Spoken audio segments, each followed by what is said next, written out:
Welcome to my YouTube channel study গেটওয়েতে সর্বদা ছাত্রছাত্রীদের পাশে শিক্ষার সাথে।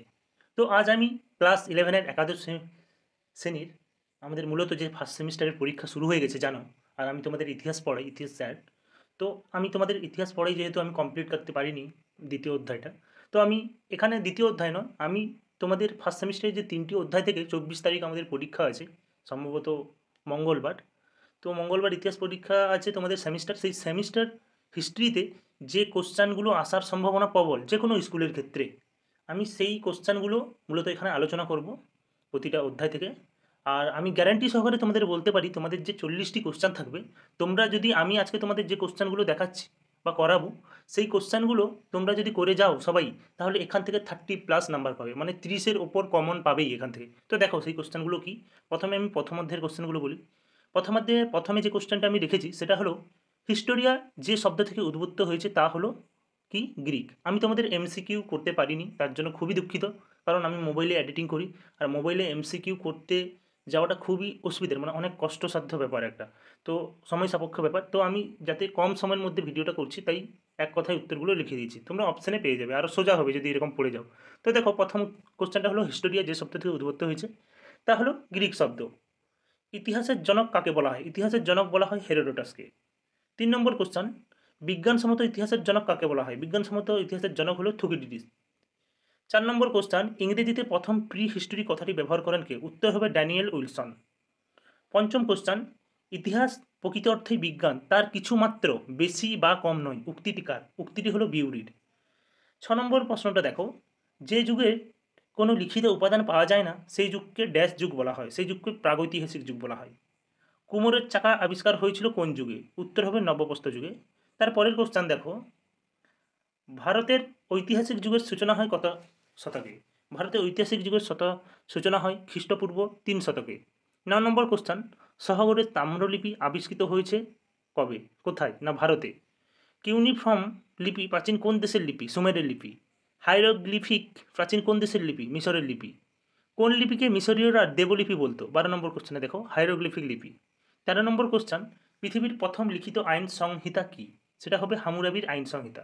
14 নম্বর কোশ্চেন, প্রাচীন মিশরীয়রা ড্যাশ গাছের ছালে লেখার পদ্ধতি আবিষ্কার করে? এটা হলো প্যাপিরাস। এই প্যাপিরাস গাছ থেকেই পেপার এসেছে, বুঝতে পেরেছো? তো 15 নম্বর কোশ্চেন দেখো, মিশরের রোজেটা প্রস্তর বা ফলক কে আবিষ্কার করেন? উত্তর হবে ফ্রাঁসোয়া বুচার্ট। 16 নম্বর কোশ্চেন, রাজতরঙ্গিনী থেকে কোন জায়গার ইতিহাস জানা যায়? রাজতরঙ্গিনী থেকে কাশ্মীর অঞ্চলের ইতিহাস জানা যায়। কিছু কিছু স্পেলিং মিস্টেক হয়েছে, তোমরা ঠিক করে নেবে। জেন আবেস্তায় কার উপদেশাবলী সংকলিত হয়েছে? উত্তর হবে জরা থ্রুস্টের। এখানে থ্রুস্তের লেখা আছে, থ্রুস্টের হবে, টয়রফলাইকার র।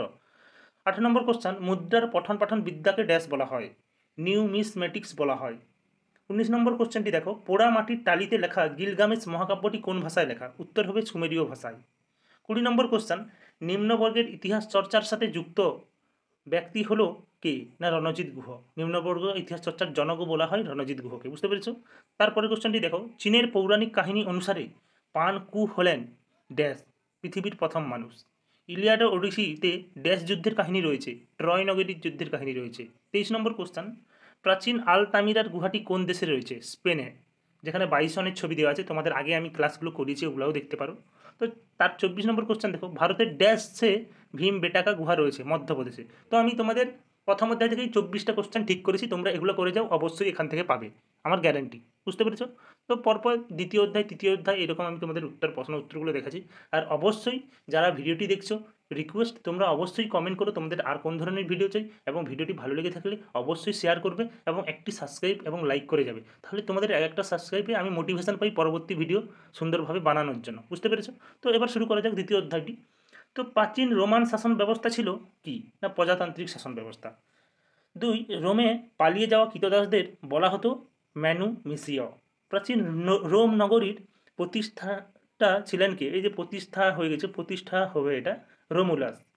রোমের সপ্তম তথা শেষ রাজা ছিলেন কি? রোমের সপ্তম প্রথম ও শেষ রাজা ছিলেন লুসিয়াস টারকুইনিয়াস সুপারবাস। 5 নম্বর কোশ্চেনটি দেখো দ্বিতীয় অধ্যায় থেকে, প্রাচীন রোমান প্রজাতন্ত্রের সময়কাল ছিল কত? না 509 খ্রিস্টপূর্বাব্দ। 6 নম্বর কোশ্চেন, কমিসিয়া কিউরিয়াটা ছিল রোমান রাজাদের সভা। রোমানদের আকাশ ও বৃষ্টির দেবতা ছিলেন কে? না রোমানদের আকাশ ও বৃষ্টির দেবতা হলেন জুপিটার। 8 নম্বর কোশ্চেন দেখো, সেনেটের সদস্য পদের সময়সীমা ছিল আজীবন। প্যাট্রিসিয়ানরা ছিল কি না, প্যাট্রিসিয়ানরা ছিল অভিজাত শ্রেণীর মানুষ। রোমের শস্যাগারের রক্ষণাকর্তা ছিলেন পেন্টসরা, রক্ষণকর্তা মানে যারা দেখভাল করতো। 10 নম্বর কোশ্চেনটা। তো 1 নম্বর কোশ্চেনটি দেখো, রোম ও কার্থেজ সংগঠিত পিউনিক যুদ্ধ কয়টি পর্যায়ে হয়েছিল? রোম ও কার্থেজ সংগঠিত পিউনিক যুদ্ধ 3টি পর্যায়ে হয়েছিল। 12 নম্বর কোশ্চেন, পূর্ব ভূমধ্যসাগরের তীরে গড়ে ওঠা বিখ্যাত দাস বাজারের নাম কি? পূর্ব ভূমধ্যসাগরের তীরে গড়ে ওঠা বিখ্যাত দাস বাজারের নাম ডেলোস। এটা খুব ইম্পর্টেন্ট কোশ্চেন। তারপরেরটাও ইম্পর্টেন্ট কোশ্চেন। প্যাক্স রোমানা বোঝায় কি? শান্তির যুগকে। প্যাক্স রোমানা মানে শান্তির যুগ। এখানে অপশান অনেক থাকবে, আরও 3টে অপশান থাকবে, 4টে অপশান টোটাল। সেখান থেকে উত্তর লিখতে হবে। তোমরা এরকমভাবে পড়ে যাও, অবশ্যই কমন পাবে এগুলো থেকেই। 14 নম্বর কোশ্চেন দেখো, রোমান সাম্রাজ্যের প্রতিষ্ঠাতা ছিলেন কে? প্রতিষ্ঠাতা কথাটা বারবার স্পেলিং এখানে লেখায় মিস্টেক হয়েছে আমার, আমি বুঝতে পারিনি দেখুন। না, রোমান সাম্রাজ্যের প্রতিষ্ঠাতা ছিলেন অগাস্টাস সিজার। উত্তর। 15 নম্বর কোশ্চেন, কিউরেটেরস অফেরাম পাবলিকোরাম পদ তৈরি করেন কে? Augustus Caesar. 16 নম্বর কোশ্চেন দেখো, প্রথম দাস বিদ্রোহ হয়েছিল কোথায়? না, সিসিলিতে। রোমের দাসযোদ্ধাদের বলা হতো কি? না, রোমের দাসযোদ্ধাদের বলা হতো গ্ল্যাডিয়েটর। এটা ইম্পর্টেন্ট কোশ্চেন। তারপরে কোশ্চেন দেখো, 18 নম্বর কোশ্চেনটা, উন্মাদ রাজা নামে পরিচিত ছিল কে? উন্মাদ রাজা নামে পরিচিত ছিল ক্যালিগুলা। 19 নম্বর কোশ্চেন, রোমের দাস ব্যবস্থা দেখাশোনা করতো কারা? কোয়েস্টাররা। 20 নম্বর কোশ্চেনটি দেখো, 64 খ্রিস্টাব্দে অগ্নিকাণ্ডে যখন রোম জ্বলছে, কে বীণা বাজাচ্ছিল? নিরো। এই নিরো তখন বীণা বাজাচ্ছিল যখন রোম জ্বলছিল, তাই অনেকের নিরোকে তারপর অপসারণ করে দেয় সিংহাসন থেকে। তো 21 নম্বর কোশ্চেন দেখো, ড্যাশ আগ্নেয়গিরির অগ্নুপাতে পম্পেই নগরীর ধ্বংস হয়? না, ভিসুভিয়াস আগ্নেয়গিরির অগ্নুপাতে পম্পেই নগরীর ধ্বংস হয়। 22 নম্বর কোশ্চেন, আলেকজান্ডারের মতো কে ভারত বিজয়ের স্বপ্ন দেখতেন? সম্রাট ট্রাজান। 23 নম্বর কোশ্চেন, দার্শনিক সম্রাট নামে পরিচিত কি? দার্শনিক সম্রাট নামে পরিচিত মার্কাস অরেলিয়াস। 24 নম্বর কোশ্চেন দেখো, হেড্রিয়ান বংশ থেকে। হেড্রিয়ানের প্রাচীর নির্মাণ করেন কি? সম্রাট হেড্রিয়ান। হেড্রিয়ান যে বংশটা এসেছিল, এটা তোমাদের 2nd অধ্যায় থেকে, যেখানে 3টি সাম্রাজ্য জুড়ে বিস্তার, সেই অধ্যায় থেকে এই আলোচনা। হেড্রিয়ান ছিল হেড্রিয়ান বংশের সর্বশ্রেষ্ঠ রাজাও। তো 25 নম্বর কোশ্চেন দেখো, আলেকজান্ডার সেভেরাস কত বছর বয়সে সিংহাসনে বসেন? না, আলেকজান্ডার সেভেরাস 14 বছর বয়সে সিংহাসনে বসেন। 26 নম্বর কোশ্চেন, বাইজান্টিয়াম ছিল কি? না, পূর্ব রোমান সাম্রাজ্যের রাজধানী। হয়তো তোমাদের কোশ্চেনে এলো যে পূর্ব রোমান সাম্রাজ্যের রাজধানী কি, তখন উত্তর হবে বাইজান্টিয়াম। বুঝতে পেরেছো? তো 27 নম্বর কোশ্চেন দেখো, রোমান সাম্রাজ্যের বেতনভুক্ত সৈন্যদের কমপক্ষে 1.5 বছর সেনাবাহিনীতে কাজ করতে হতো? 25 বছর। পরের কোশ্চেন, কত খ্রিস্টাব্দে পশ্চিম রোমান সাম্রাজ্যের পতন ঘটে? 476 খ্রিস্টাব্দে। কনস্টান্টিনোপল অধিকার করে রোম সাম্রাজ্যের পতন ঘটান কে? না, দ্বিতীয় মোহাম্মদ।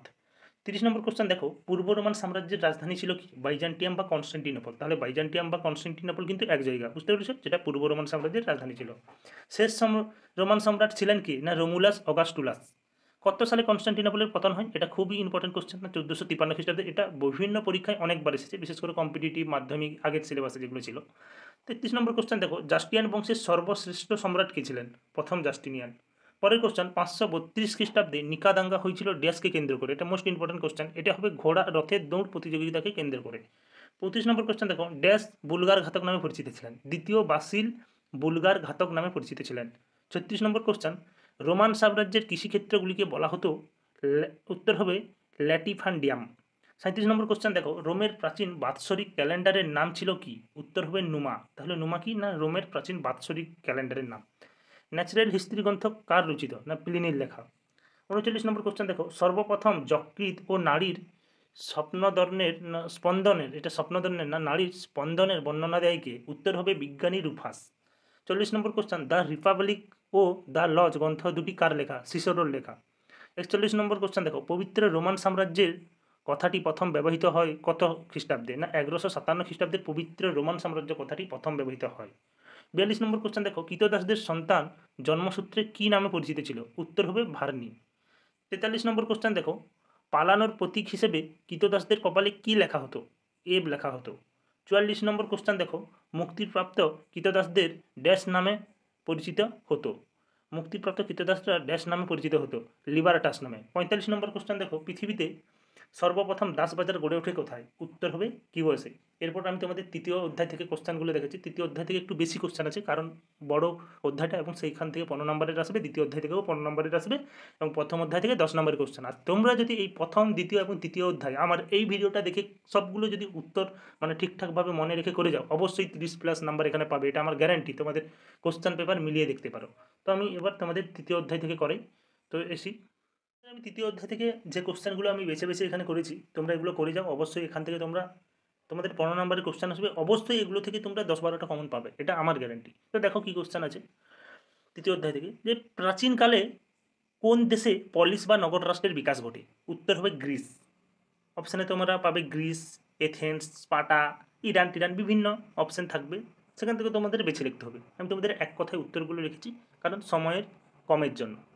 তো 2 নম্বর কোশ্চেন দেখো, পলিস হলো এমন একটি জায়গা যার মধ্য দিয়ে মানুষের আধ্যাত্মিক, নৈতিক, বৌদ্ধিক সম্ভাবনার পূর্ণ বিকাশ ঘটতে পারে। উক্তিটি কার? উক্তিটি হবে, উত্তরে হবে অ্যারিস্টটলের। তো 3 নম্বর কোশ্চেন দেখো, খুব ইম্পর্টেন্ট কোশ্চেন, যে অ্যাক্রোপলিস কি? অ্যাক্রোপলিস হলো গ্রিসের পাহাড়ের উপর দুর্গের মতো সুদূর শাসনকেন্দ্র হলো অ্যাক্রোপলিস। রিপাবলিক গ্রন্থের লেখককে, এটাও ইম্পর্টেন্ট কোশ্চেন, প্লেটো। এবং পরের কোশ্চেন, পলিটিক গ্রন্থের লেখককে অ্যারিস্টটল। এই দুটোর একটা পড়ে তোমরা করে যে পড়তেও পারে পরীক্ষায়। 6 নম্বর কোশ্চেন দেখো, প্লেটোর মতে একটি আদর্শ পলিসের জনসংখ্যা হওয়া উচিত কত? না 5,000 জনসংখ্যা হওয়া উচিত। গ্রিসের কিওস নামে ক্ষুদ্র দ্বীপটি বিভক্ত ছিল 4টি পলিসে। উত্তর। 8 নম্বর কোশ্চেন দেখো, এথেন্সে বিদেশি নাগরিকদের বলা হতো কি? উত্তর হবে ম্যাটিক। 9 নম্বর কোশ্চেনটি দেখো, যে এথেন্সে ম্যাজিস্ট্রেটদের বলা হতো কি?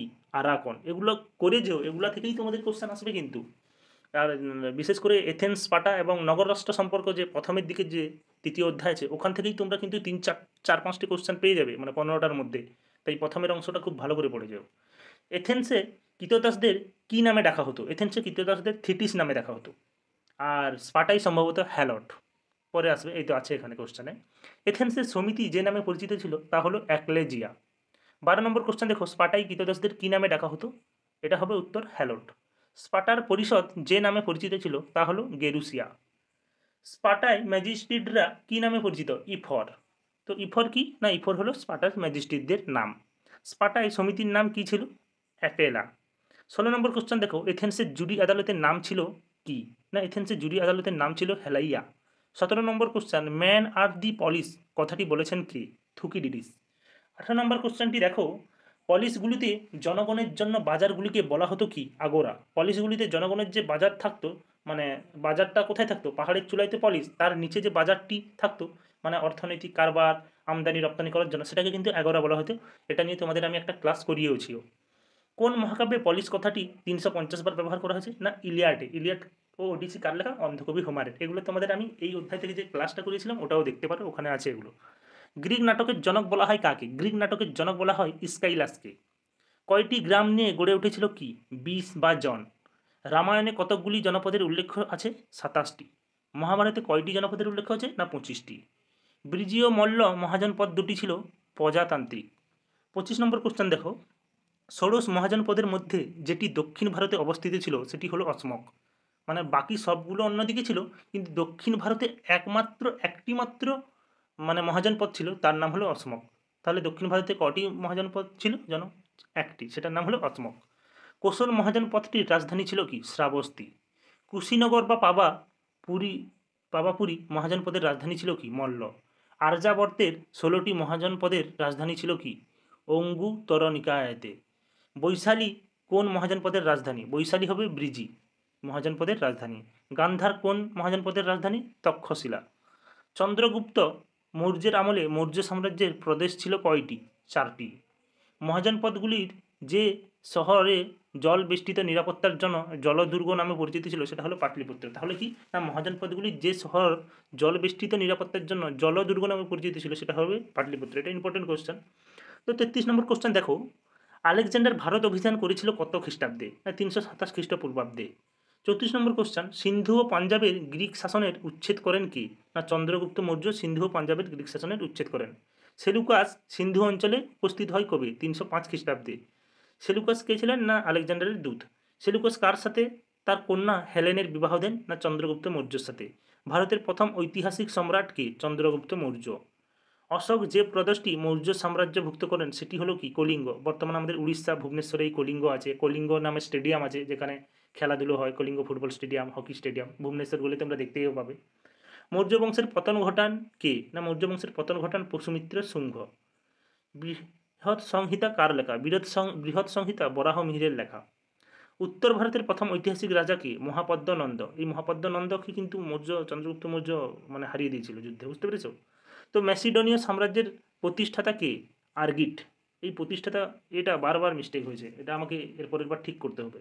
তো 43 নম্বর কোশ্চেন দেখো, ম্যাসিডোনীয় সাম্রাজ্যের ধ্বংসস্তূপে পরবর্তীকালে কোন সাম্রাজ্য গড়ে ওঠে?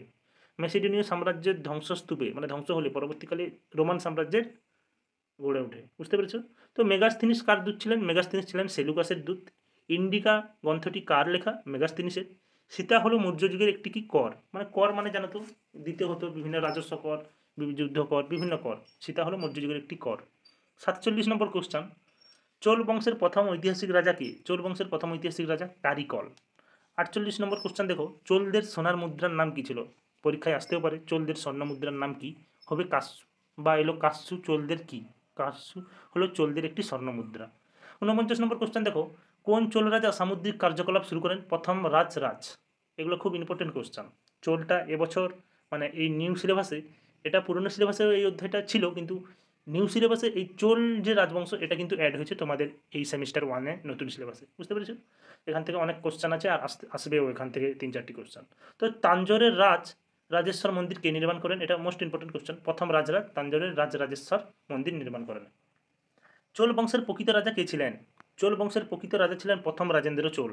52 নম্বর কোশ্চেন দেখো, কোন চোল রাজার শাসনকালে বঙ্গোপসাগর চোল হ্রদে পরিণত হয়েছিল? Important question. প্রথম রাজেন্দ্র চোলের শাসনকালে বঙ্গোপসাগর চোলদের হ্রদে পরিণত হয়েছিল। চোল রাজাদের আমলে গঠিত গ্রামীণ সংঘকে কি বলা হতো? কুর্রম বলা হতো। এটা খুবই ইম্পর্টেন্ট কোশ্চেন, অনেকবার পরীক্ষায় এসেছে কম্পিটিটিভ পরীক্ষাতে। কোন চোল রাজা বাংলাদেশ আক্রমণ করেন? না, রাজেন্দ্র চোল। ক্যাসিয়াস দিও হলেন রোমান সিনেটর। মোগল যুগের শাসনকর্তাদের বলা হতো কি? সুবাদার। অটোমান সাম্রাজ্যের প্রতিষ্ঠাতা ছিলেন কে? ওসমান।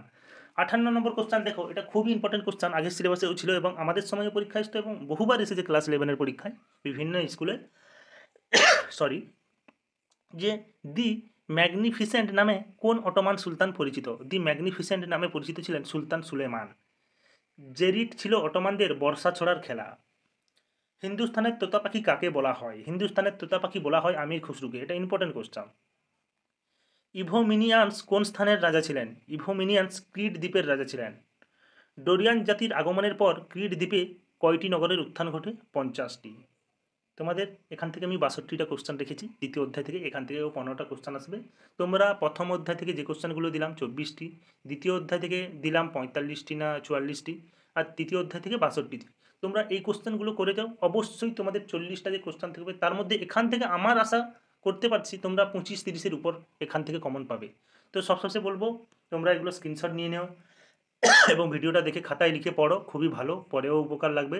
আর সবশেষে বলবো, ভিডিওটি ভালো লেগে থাকলে অবশ্যই লাইক করো, কমেন্ট করো প্লিজ, এবং শেয়ার করো। আর যারা নতুন ভিডিওটি দেখছো সাবস্ক্রাইব করো প্লিজ।